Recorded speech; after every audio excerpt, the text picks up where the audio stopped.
بەشی ئەندازیاری شارستانی یەکێکە لە بەشە گرنگەکانی زانکۆی تشکی نێودەوڵەتی لە سلێمانی خوێندکار بە کۆنمرەی 80 بەرەوسەرەوە لە بەشە زانستەکان بۆم بەشە وەرەگیرێت. بەشی ئەندازیاری شارستانی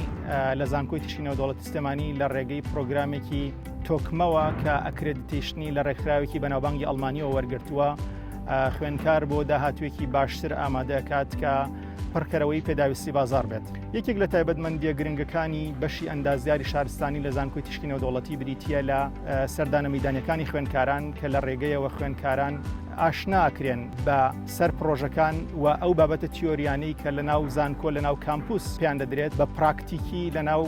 پرۆژەکانە پیان ئاشناکرێت. یەکێکی تر لە تایبەتمەندیە گرنگەکانی بەشی ئەندازیاری شارستانی بریتیە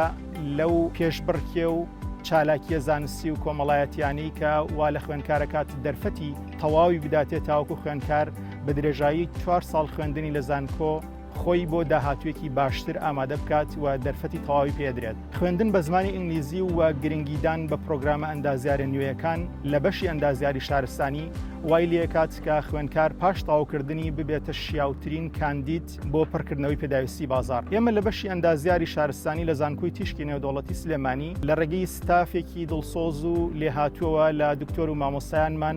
گەرەنتی پێگەیاندنی ئەندازیارانی کارامە و بەتوانایی داهاتوو بۆ سلەیمانی و بۆ کوردستان و تەواوی دنیا دێن.